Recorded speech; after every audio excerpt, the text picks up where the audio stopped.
Test को ये short में कैप्टी भी बोला जाता है। तो किडनी फंक्शन टेस्ट के और भी कई सारे नाम होते हैं, जैसे किडनी पैनल हो गया या रीनल फंक्शन टेस्ट भी बोला जाता है। तो कैप्टी टेस्ट जो होता है एक प्रकार का रूटीन ब्लड टेस्ट होता है जो किडनी से संबंधित बीमारी का पता लगाने के लिए किया जाता है कि किडनी हमारा सही से काम कर रहा है या नहीं कर रहा है, या किडनी में जो है कोई बीमारी है या नहीं है, या किडनी की बीमारी से संबंधित अगर किसी व्यक्ति को कोई लक्षण नज़र आता है तो उस केस में जो है डॉक्टर कैप्टी टेस्ट करने की सलाह देते हैं। तो कैप्टी टेस्ट का जो प्राइस होता है वो 600 से 700 रुपये होता है, लेबोरेटरी वाइज चेंज हो सकता है। और इसके लिए जो खाली पेट सैंपल देने की जरूरत नहीं पड़ती, आप दिन में कभी भी आप टेस्ट करवा सकते हैं, खाना खाने के बाद भी जो आप ये टेस्ट करवा सकते हैं। और इस टेस्ट के लिए जो ब्लड सैंपल चाहिए होता है जो कि SST ट्यूब में लेते हैं, और इस टेस्ट का जो रिपोर्ट आता है वो आपको सेम डे मिल जाता है। तो यदि आपको ये टेस्ट बुक करना है तो आप हमारे वेबसाइट mltlabmanual.in पे जाके आप ये टेस्ट बुक कर सकते हैं। और किडनी फंक्शन टेस्ट जो है कौन कौन से लक्षण में करवाया जाता है, यदि किसी व्यक्ति को किडनी की बीमारी से संबंधित अगर कोई लक्षण नजर आता है तो उस केस में करवाया जाता है, जैसे कि नॉर्मल से कम पेशाब आना, नॉर्मल से ज़्यादा पेशाब आना, या पेशाब करने में जलन होना या दर्द होना, उसके बाद जो है हाथ में, पैर में या फेस पे या कहीं शरीर के किसी भी हिस्से में बार बार स्वेलिंग होना, तो उस केस में जो है किडनी के टेस्ट करवाना चाहिए, क्योंकि स्वेलिंग वगैरह जो है किडनी की समस्या की वजह से भी हो सकता है। और किसी व्यक्ति को अगर पेट के जो है लेफ्ट साइड या राइट साइड दर्द कर रहा है तो उस केस में भी जो है कैप्टी टेस्ट करवाना चाहिए। या अगर किसी व्यक्ति को यूरिन के साथ ब्लड आ रहा है या यूरिन में झाग बन रहा है तो उस केस में कैप्टी टेस्ट जो है करवाया जाता है। यदि कोई व्यक्ति को काफ़ी दिनों से ब्लड प्रेशर की समस्या है, हाई BP है या डायबिटीज़ की समस्या है, हार्ट डिजीज़ का है, अपना ट्रीटमेंट करवा रहे हैं, तो उस केस में जो है रेगुलर मॉनिटर करने के लिए जो है कैप्टी टेस्ट करवाया जाता है। क्योंकि हाई BP और डायबिटीज़ की वजह से अगर लंबे समय से अगर हाई BP या डायबिटीज़ है तो उस पेशेंट को जो है किडनी डैमेज होने के चांसेस ज़्यादा रहता है, तो उसको मॉनिटर करने के लिए जो है कैप्टी टेस्ट करवाया जाता है रेगुलरली 6 महीने पे, साल भर पे, कि डायबिटीज़ और BP की वजह से किडनी डैमेज तो नहीं हो रहा है। उसके बाद जो है अगर किसी व्यक्ति को कमजोरी, थकान होता है या मसल्स क्रैम्प कर रहा है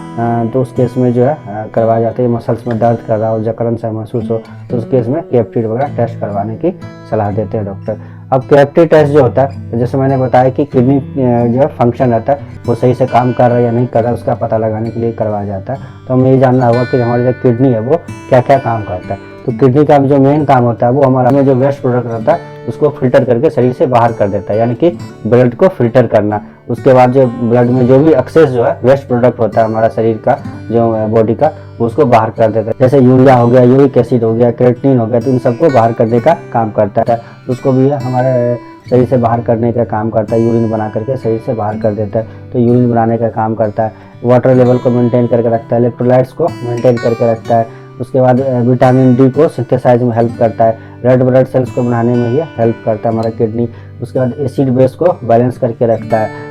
उसके बाद जो हमारा ब्लड प्रेशर होता है उसको रेगुलेट करके रखता है। तो ये सब सारी चीज़ें जो है किडनी से संबंधित फंक्शन होते हैं। तो कैप्टी टेस्ट के जो पैरामीटर्स की अगर हम बात करें कि कौन कौन से कैप्टी टेस्ट में के अंदर टेस्ट होता है, तो जो कैप्टी टेस्ट होता है ये कोई सिंगल टेस्ट नहीं होती है, ग्रुप ऑफ टेस्ट होता है जिसके अंदर कई सारे जो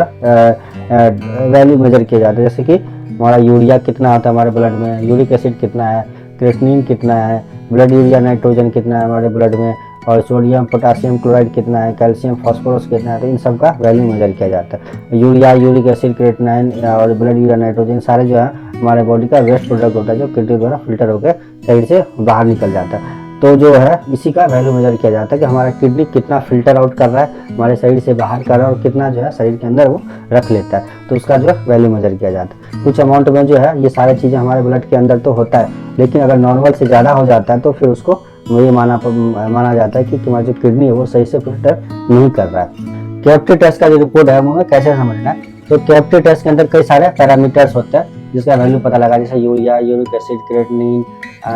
इलेक्ट्रोलाइट्स वगैरह का वैल्यू पता लगाया जाता है। तो पहले हम लोग ब्लड यूरिया नाइट्रोजन यानी कि यूरिया के बारे में हम जानते हैं। तो ब्लड यूरिया नाइट्रोजन को शॉर्ट में BUN भी बोला जाता है या इसको यूरिया भी बोला जाता है। तो BUN का जो वैल्यू होता है हमारे ब्लड में वो 7 से 20 तक नॉर्मल माना जाता है, और यूरिया का जो वैल्यू होता है वो 20 से 50 तक नॉर्मल माना जाता है। चाहे ब्लड यूरिया नाइट्रोजन ले लिए आप, चाहे यूरिया ले लिए, दोनों ही हमारे बॉडी का जो वेस्ट प्रोडक्ट होता है जो प्रोटीन के ब्रेकडाउन से बनता है, और फिर ये प्रोटीन के ब्रेकडाउन से अमोनिया बनता है। फिर अमोनिया लीवर क्या करता है, उसको जो है यूरिया में कन्वर्ट कर देता है, और फिर ये यूरिया जो होता है किडनी द्वारा फिल्टर होकर शरीर से बाहर निकल जाता है और कुछ अमाउंट में हमारे ब्लड में रह जाता है। लेकिन जब हमारा किडनी सही से काम नहीं कर पाता है, फिल्टर नहीं कर पाता, तो जो क्या होता है कि हमारा यूरिया जो होता है वो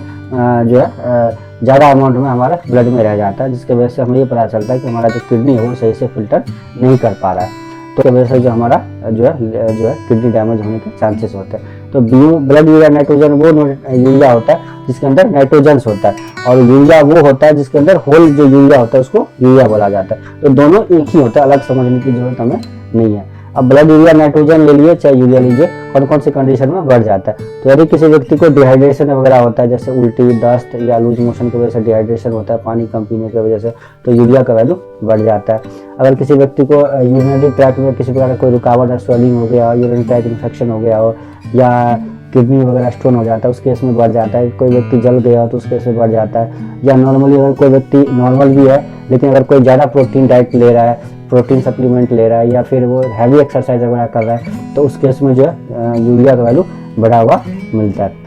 या किसी व्यक्ति का जो है प्रोस्टेट बढ़ जाता है, उस केस में यूरिया का वैल्यू बढ़ जाता है। अब यूरिया का वैल्यू कम किस किस में हो जाता है, तो लीवर डिजीज वगैरह के केस में यूरिया का वैल्यू कम हो जाता है। या अगर कोई व्यक्ति प्रोटीन डाइट बहुत ही कम ले रहा है तो उस केस में यूरिया का वैल्यू कम मिलेगा, क्योंकि अगर प्रोटीन कम हमारे शरीर में होगा तो प्रोटीन का ब्रेकडाउन कम होगा तो यूरिया भी कम बनेगा, जिसकी वजह से यूरिया का वैल्यू कम होता है। उसके बाद जो है अगर हमारे शरीर में ज़्यादा फ्लूइड जमा हो गया या इनमें स्वेलिंग वगैरह हो जाता है तो उस केस में यूरिया का वैल्यू कम होता है। अब हम क्रिएटिन के बारे में जानते हैं। तो क्रिएटिन भी जी क्या आता है, हमारे शरीर का एक वेस्ट प्रोडक्ट होता है जो मसल्स के ब्रेकडाउन से बनता है, और मसल्स के ब्रेकडाउन से बनने के बाद क्या होता है, जो हमारा एक्सेस क्रिएटिन होता है वो किडनी द्वारा फिल्टर होकर ब्लड से बाहर निकल जाता है, यानी कि यूरिन के थ्रू शरीर से बाहर निकल जाता है। लेकिन अगर किसी कारणवश अगर हमारा किडनी सही से फिल्टर नहीं कर पाता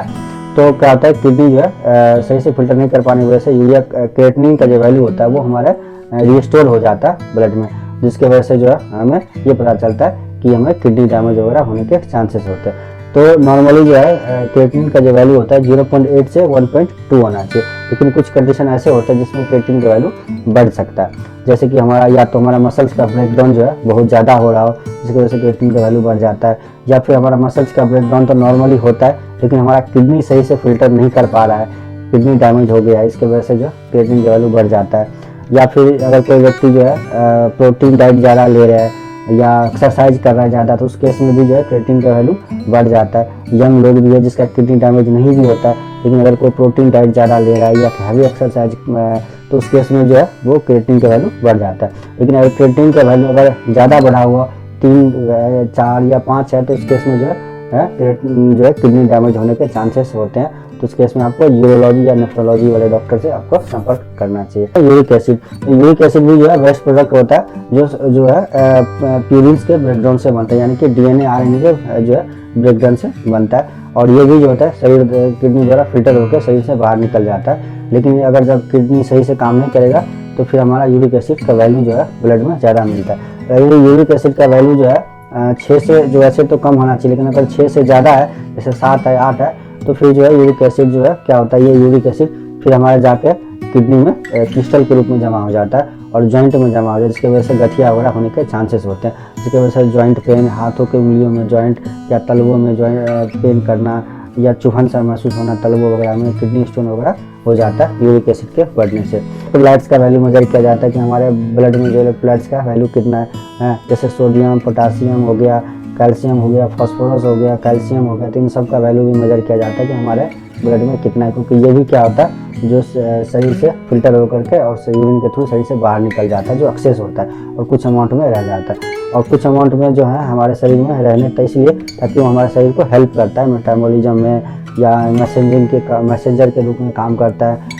हाइड्रेट करता है हमारे बॉडी को, एसिड बेस को बैलेंस बना के रखता है, एक जो है एक मैसेंजर की तरह काम करता है, हमारे न्यूरॉन को एक्टिवेट करके रखता है, हमारे हार्ट के मसल्स को एक्टिवेट करके रखता है, इलेक्ट्रोलाइट्स वगैरह। तो ये सारी चीज़ें, कई सारे फंक्शन होते हैं जिसमें ये हमें हेल्प करता है। तो अगर आपको कैप्टिव टेस्ट का जो वैल्यू होता है अगर आपको ऊपर नीचे हो तो आपको हमेशा अपने डॉक्टर से संपर्क करना चाहिए, चाहे नेफ्रोलॉजी हो या यूरोलॉजी से आपको कंसल्ट करना चाहिए और आपको रिपोर्ट वहाँ से आपको दिखाना चाहिए। तो अगर आपको ये मेरा वीडियो पसंद आया तो प्लीज़ वीडियो को लाइक सब्सक्राइब जरूर कीजिए। धन्यवाद दोस्तों।